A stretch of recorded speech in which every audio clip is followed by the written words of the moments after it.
Sa pagdiriwang ng National Children's Month, matagumpay na nag-host ang Women and Children Protection Desk ng Baguio City Police Office, Police Station 7, katuwang ang Station Advisory Group for Police Transformation and Development ng Little Got Talent Contest sa Center Mall Activity Center, Baguio City, kamakailan lamang. Ang programa ay nagtipon ng mga batang may talento mula sa mga barangay sa Central Business District na nagpakita ng kanilang kakayahan sa pamamagitan ng iba't ibang pagtatanghal tulad ng pag-awit at pagsayaw.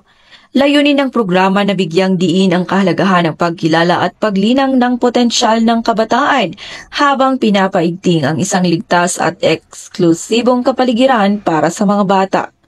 Dumalo rin sina Sergeant Tupo at Buffy ng Baguio City Police Office Tourist Police Unit at nagdagdag ng espesyal na kasiyahan sa okasyon sa pamamagitan ng pakikisalamuha sa mga bata, magulang at mga dumalo. Ang kanilang presensya ay nagdala ng ngiti, halakhak at sense of security na pinatibay ang pangako ng puwersa ng pulisya sa mga inisyatibang patungkol sa kapakanan ng mga bata at koneksyon sa komunidad. Bilang pagkilala sa kanilang pagsisikap at kontribusyon, pinarangalan ang mga kalahok ng mga sertipiko ng pagpapahalaga at ang mga nagwagi ay tumanggap ng mga premyong salapi at sertipiko. Nagpapasalamat ang BCPO Police Station 7 at SAGPTD sa lahat ng kalahok, magulang at miyembro ng komunidad na naging dahilan ng tagumpay ng kaganapan.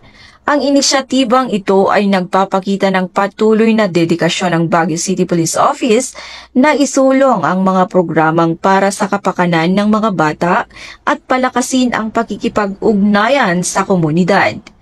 Ang mga inisyatibang ito ay nagpapatunay sa pangako ng Baguio City Police Office na hindi lamang sa larangan ng seguridad at kaayusan, kundi pati na rin sa pagpapaunlad ng kalusugan at kagalingan ng komunidad. Naging matagumpay ang mga aktibidad na ito dahil sa aktibong partisipasyon at pakikiisa ng buong komunidad na nagpapakita ng tunay na diwa ng bayanihan. Mula dito sa rehiyon ng Cordillera, ako ang inyong PNN correspondent, Patrolwoman Jezebel Moyaw, alagad ng batas, tagataguyod ng Balitang Pulis.